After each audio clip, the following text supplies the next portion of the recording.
Alright, I have here a question and turn to the person next to you. Sana yung hindi mo masyadong kakilala. Okay, pwede siguro yung at least medyo familiar lang yung name niya. Okay, pero sana yung hindi madalas nating kasama. Okay? And can you answer this question? How would you rate your 2025? Okay? One being yung the best. Okay? The best yung year ko. Pangalawa po, sakto lang, pwede na, okay, maitatawid na, okay na. Or yung three yung fail, siguro ang daming sad memories, ganyan. So, 1 minute each lang po and then sagutin natin bakit. Okay? Kahit hindi na po yung buong story. Okay, thank you. Salamat po for participating. Favorite natin yan dito sa morning services natin.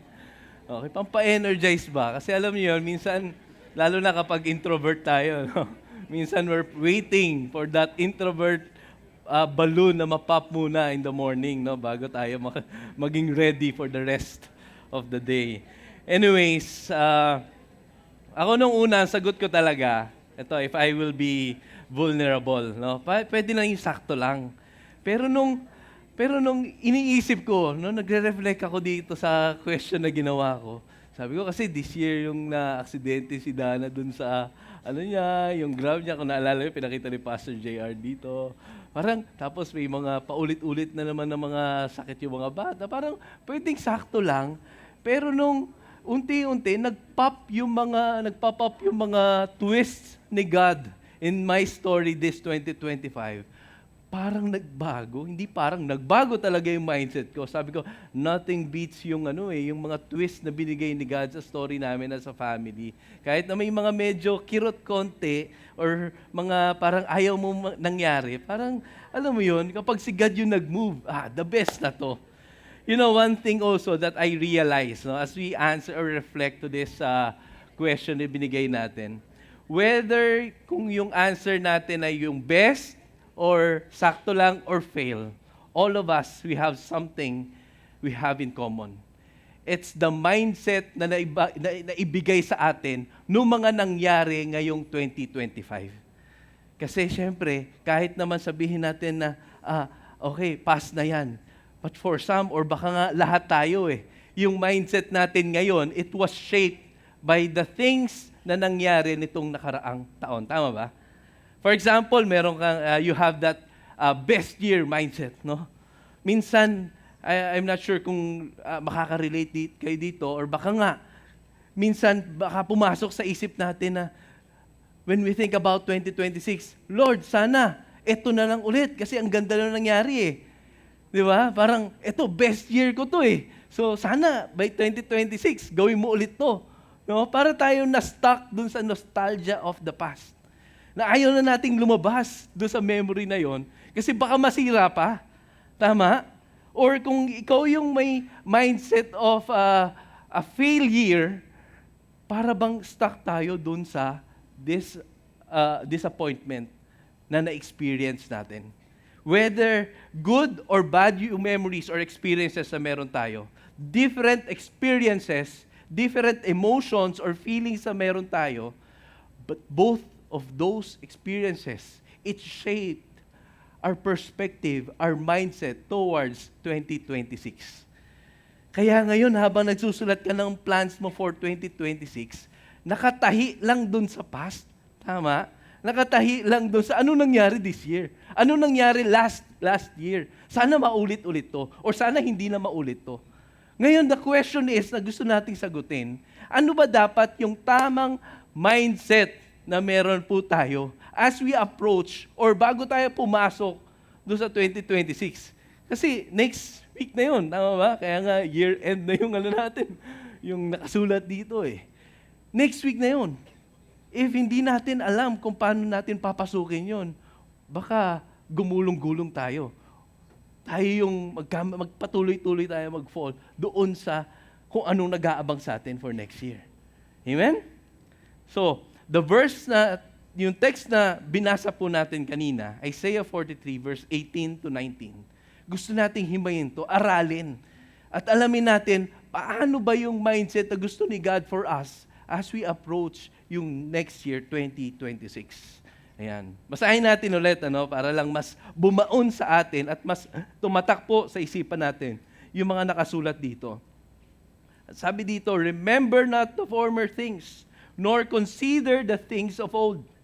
Behold, I am doing a new thing. Now it springs forth. Do you not perceive it? I will make way in the wilderness and rivers in the desert. Now, ito pong verses na binasa natin, this book of Isaiah, syempre, it was written by the prophet Isaiah. Okay, pamigay na po yun, no? And this is a book of prophecy, a book of full of warning para sa mga Israelites. Okay? Book of full of correction and at the same time, message of hope. This book, sinulat ito para sa mga Israelites as a warning na may paparating na judgment para sa kanila. Hindi pa nila alam yon kung anong mangyayari in the future since this is a prophecy. But the way it is written, it was like parang andito na yung judgment ni God. And at the same time, hindi nagkukulang din si Isaiah with the message of hope for the people. Kaya po, pag binasa natin to, yung book of Isaiah, para bang andito na yung judgment ni God. And at the same time, andito rin yung message of hope ni God for those people who are suffering. And maybe for some of you, just like the Israelites, parang yung feeling natin, andito yung judgment ni God because of the things na nangyayari sa buhay natin. Pero, this book of Isaiah, makikitaan din natin to ng message of hope na mag-shape ng mindset natin. Because many of us were stuck in that mindset of the past na somehow parang blinded tayo. Paano ba tayo kikilos in the future? And I hope and my prayer that the Lord will open our eyes and allow us na ma-let go kung ano man yung hinakapitan natin sa nakaraan. Kasi lalo na kapag magagandang experiences in the past, ang hirap naman nun basta bitawan. At bakit ko bibitawan? Ang daming naituro sa akin nun. No? You know, in verse 18, ang sabi po dito, remember not the former things, nor consider the things of old. Remember means to dwell, or to define, or to dwell on, or to define our present. Okay? So, since nakalagay dyan, remember not the former things, or remember not, ibig sabihin, don't dwell on. Don't allow that past experiences to define yung future na paparating para sa atin. Kasi sinabi dito, former things. Ano ba itong former things? Ito ba yung mga pagkakamali lang ng mga Israelites? Or yung mga failures nila? Yung mga kasalanan na gawa natin? Hindi po. Yung former things, it also includes their victories, their past breakthroughs. Bakit kaya? Bakit gusto ni God na hindi yun yung alalahanin nila at hindi sila doon mag-dwell? Para sa mga Israelites, alam niyo po yung story of Exodus, the crossing of the Red Sea. Yan po yung matagal na pinangahawakan ng mga Israelites sa para bang nabox na nila si God na ito lang yung paraan ni God sa pagsalba ng mga tao niya. So ibig sabihin, kung merong judgment na paparating sa amin, ito lang yung kayang gawin ni God. Oh, diyan lang sila nakatali. Yes, it's a mighty act. Walang ibang kayang gumawa yan. Nakatali pa rin sila kung anong meron diyan sa breakthrough na yan. Those victories and breakthroughs. Imagine kung babalikan po natin yung mga nangyari this 2025. Or even yung mga nakaraang taon pa. Di ba? Nag-provide si God. Oo, na-promote tayo. Oo, may magandang nangyari sa family natin. Ang gandang balik-balikan nun, tama ba? Ang sarap nga ikwento no? Kapag minsan kami ni Josh, nandiyan ba si Josh? Madalas kami, pag nagkakasabay papunta po dito sa opisina, parang kapag may mga breakthroughs, usap kami niyan Pinag-uusapan namin. Tapos, nangyari sa kanila. Nai-encourage ako. Oh. But God is saying, do not dwell on that past. whether it is good or bad. Kasi ang nagdidictate ng future natin, hindi naman yung experiences na yun. It is the God who gave us that wonderful experience in the past. Kasi yung mga Israelites, nakabak sila doon sa nangyari in the past, na para bang wala nang ibang kayang gawin si God sa buhay nila. It's the same thing with us. Maybe for some of us, we are in a situation na parang sana mangyari na lang ulit yung nangyari sa akin last year or nung mga nakaraan para maganda na ulit ang 2026 ko. The past is just a reminder of God's greatness. Pero hindi po ito yung boundary ng mga plano ni God sa buhay natin. Kahit na ang ganda-ganda po noon, kahit na parang yan na yung yan yung answered prayer of all the people in the world. But still, hindi po yan yung limitations ng power ni God, ng kayang gawin ni God sa buhay natin. Kasi kapag binaks natin si God dito sa kung ano lang yung na-experience natin in the past, what if God has something better for all of us?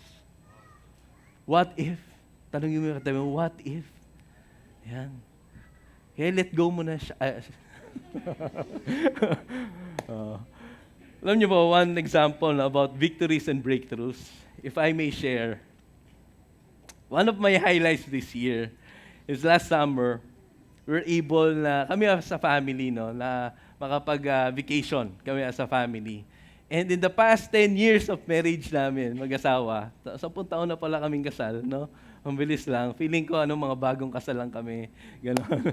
So, in the past 10 years, na-realize ko, yung vacation pala namin, that was the first time na nakasakay kami ng eroplano as a family. So, for me, it's life-changing. Okay? Uy, ang galing. It took us 10 years para makapagbakasyon ng ganito. Oo. But that vacation made an impact sa akin. It opened my eyes to the different cultures, yung pagmamahal ni God sa iba't ibang ethnicity, and at the same time, His ways of provision. Hindi lang isang way of provision na meron si God. What a wonderful story, tama? Parang kapag kinuwento ko, parang usually it's a wonderful story for others, kuha na ng lesson. But as I think of 2026, nahuli ko po yung sarili ko. Nagpaplano ng future ng 2026, ano ba magandang family thing, kailangan merong flight ulit. Kapag wala yung flight, hindi yan okay. Nahuli ko po, totoo po, if I may be vulnerable, Sabi ko, kung wala ito, parang hindi kumpleto.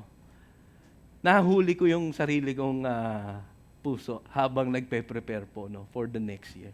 Na para bang kapag wala yung answered prayer na na-experience namin ngayon, hindi na kumpleto. Na parang nakastuck ako dun sa magandang experience in the past. Not allowing God to still move in that midst.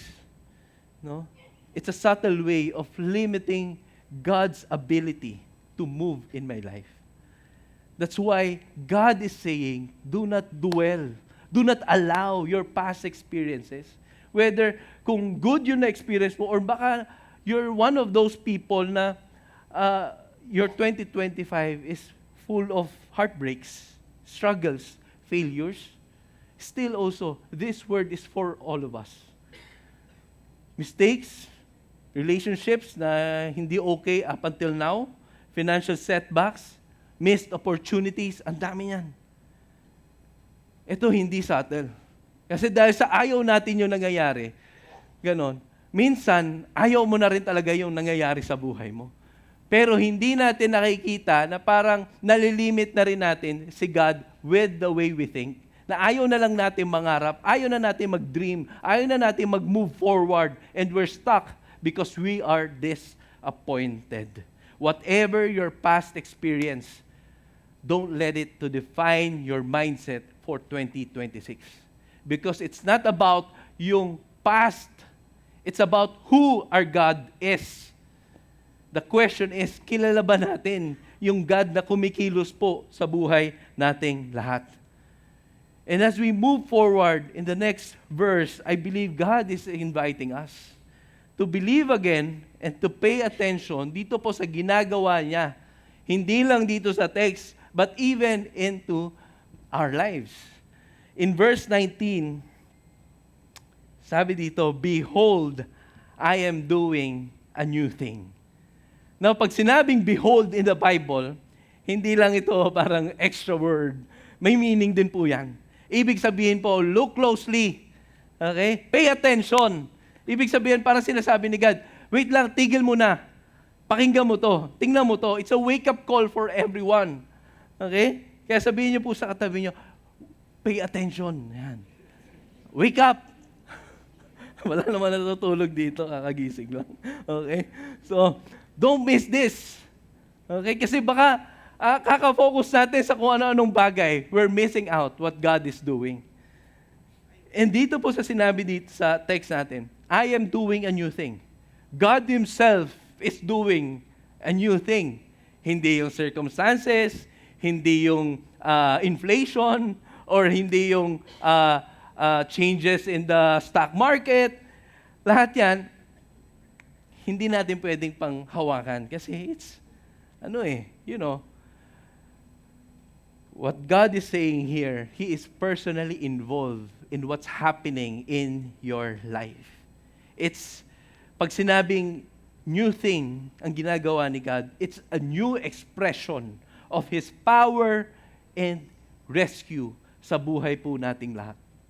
Na-experience yun na po bang di ba, paulit-ulit natin iniisip yung mga bagay na pinoproblema natin, tapos nawawalan ka na ng idea, paano kaya to?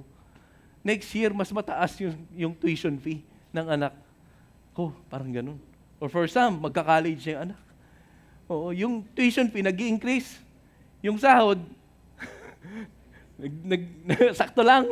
Okay? Hindi umaangat. Okay? Nababawasan pa kasi inflation rate, ang mahal. Okay, paano to? Parang nauubusan ka na ng idea. Pero minsan, nalilimit natin si God in that mindset eh. Kung tayo, we're stuck with that reality na pataas yung presyo tapos yung income hindi. Para bang binabox natin si God doon na hindi kayang mag-expand ni God of His own way of doing things. Now God is saying, I have a new idea. An idea na hindi mo pa na-experience. That's why don't dwell on it because I am doing a new thing in your life. Name it. Ano ba yung pinoproblema natin na kailangan nating masolusyonan?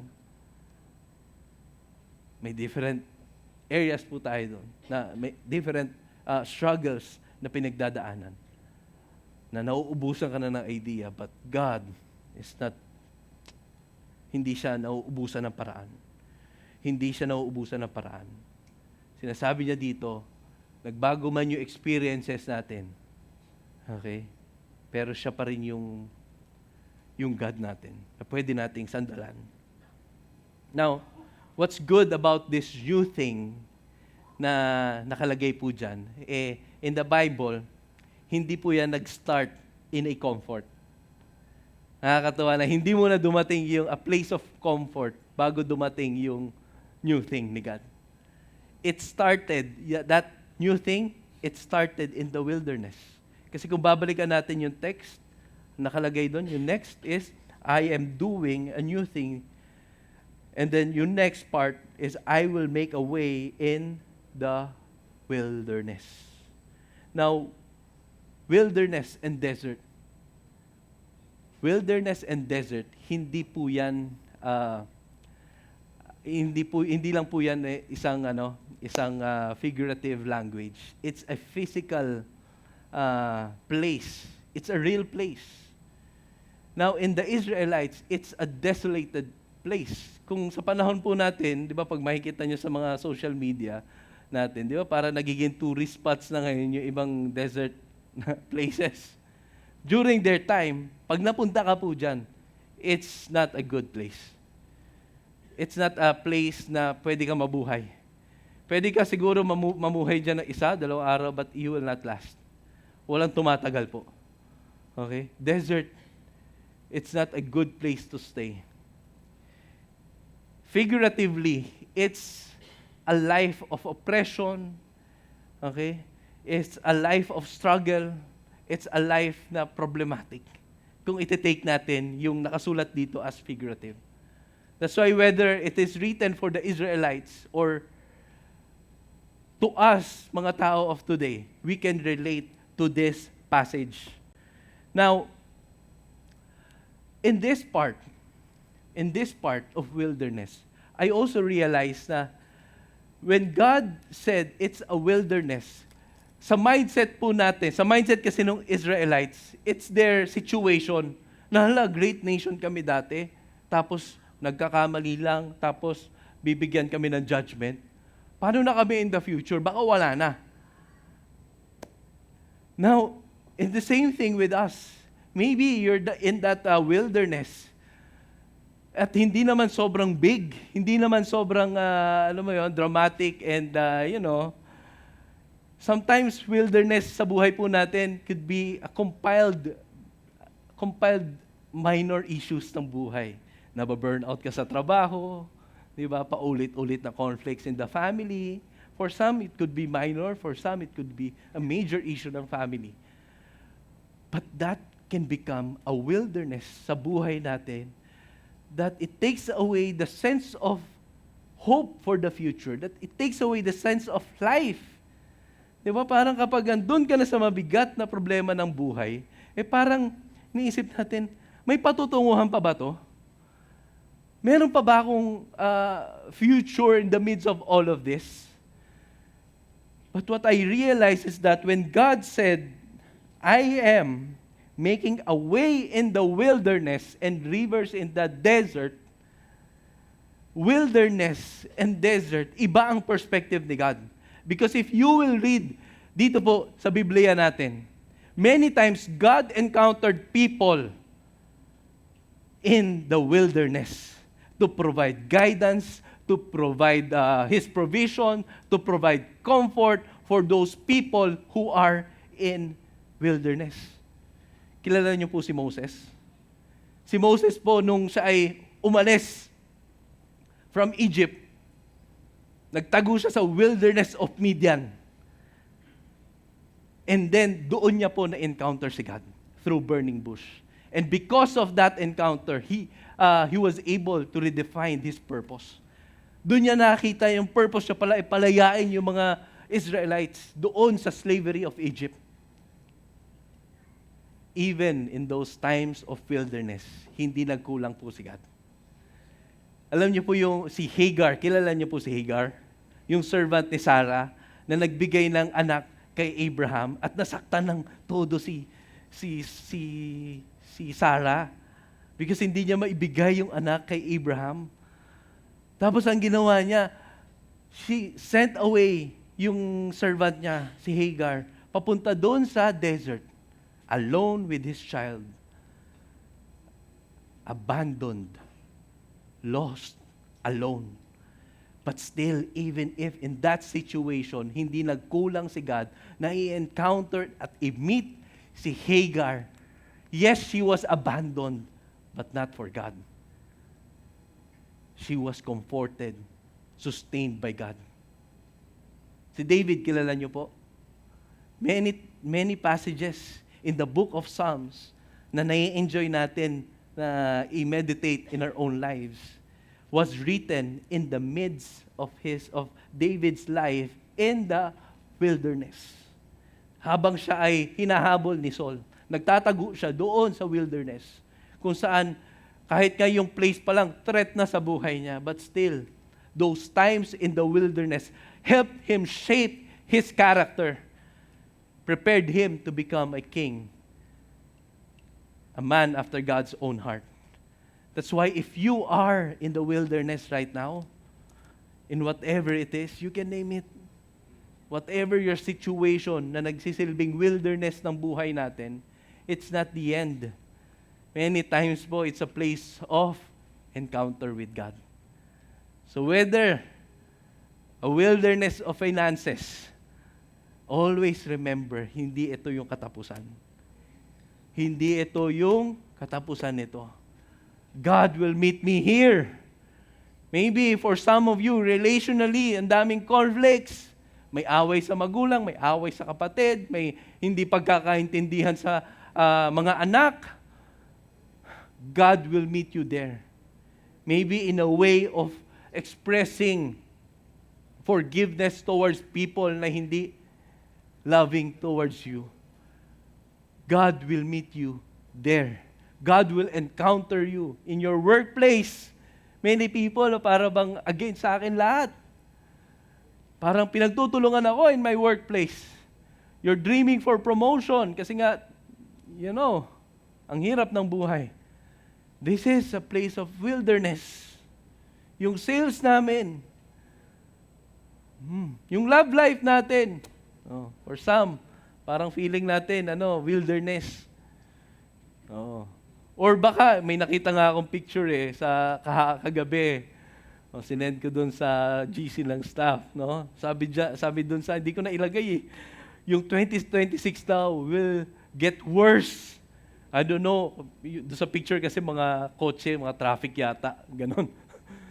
So, wala pa man yung wilderness ngayon, tatakot na tayo. But still, whatever it is, a place of desert or wilderness awaiting for us, God will meet us there. Amen? Palakpakan po natin ang Panginoon. It's a promise na pwede po natin panghawakan. Because babalik pa rin tayo, ano ba yung nakasulat nun sa text na binasa po natin? Ang sinabi dito, I will make a way, I will make a way and make river in the desert. Ano naman tong dalawa? A way is significant. It signifies guidance and provision ni God in your hardship. Yan. River, it signifies life and refreshment. We need that, tama? Kailangan natin to.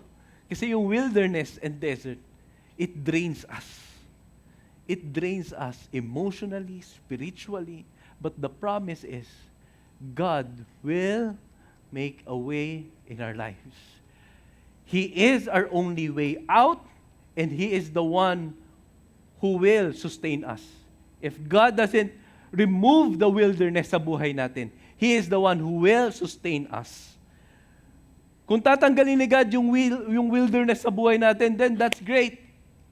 But still, siya pa rin yung way out natin doon. Now what I realize as I end,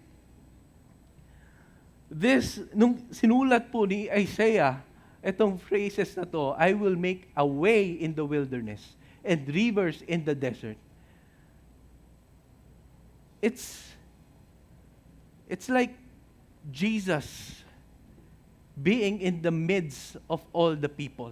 When Jesus said, I am the way, the truth, and the life, I felt like it is the fulfillment of this prophecy. Many people look for other ways. Many people look for shortcuts in their wilderness, but missed out on the real way and the true way in their lives. Madali po yung shortcuts. Minsan yung shortcut, diretso sa kulungan. Oo. So, dali, pero papuntang kulungan. Minsan, akala natin, shortcut, mas okay. Diba? Madaling takasan. Minsan, yung way ni God is discipline. Minsan, yung way ni God is sacrifice. But yet, it's fulfilling. Hindi ka maliligaw. Now, this means for us, is different.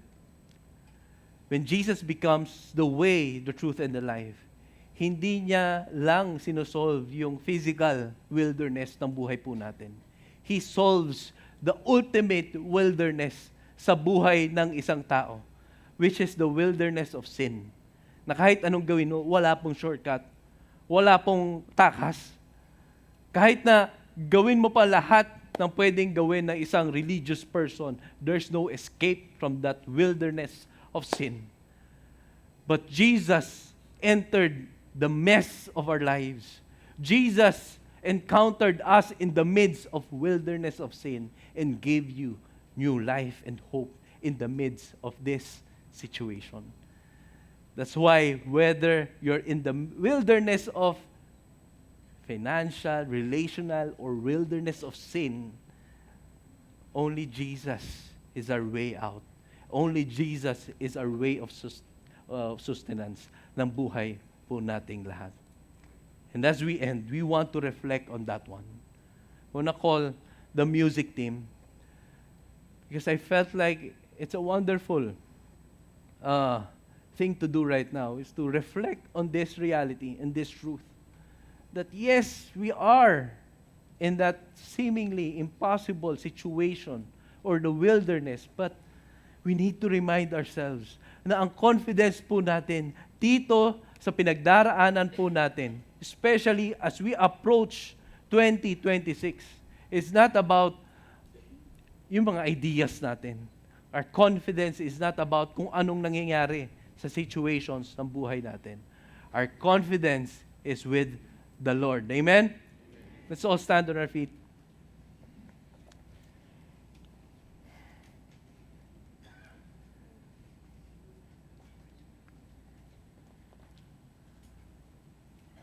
Again, as we sing, let us remind ourselves with this passage na binasa po natin kanina. I want to read from the same passage, verses 18 and 19. And at this time, I want you to close your eyes, bow down your heads, and listen to my voice as if you're listening to God. And think about your situation. Think about your wilderness. Think about yung mga problema na naiubusan ka na ng idea of paano ba mariresolve ito. And the Lord is saying, remember not the former things, nor consider the things of old. Behold, I am doing a new thing. Now it springs forth. Do you not perceive it? I will make a way in your wilderness and a river in your desert. Pay attention to this, because it is God Himself who is making a way out, who is making the means to sustain you. You may be in your wilderness, but in your wilderness, I am the Lord. I am with you. Lord Jesus, you know your people. Alam mo po yung mga nangyayari sa buhay naming lahat. And I pray, God, that as we go through this wilderness, as we pass through wilderness of life, this 2025, I pray that you will remind us, Lord, that you are with us. And because of that, it corrects our mindsets. Na as we approach 2026, hindi kami approaching that year na parang takot, hopeless, or stuck in the good things in the past, disappointed, or whatever. We have confidence, we have hope. That is our real mindset, Lord, because you are with us. And as we respond to that, we want to sing this song. We want to give you all the praise and worship for your name alone. In Jesus' name we pray. Amen and amen. Give God a praise.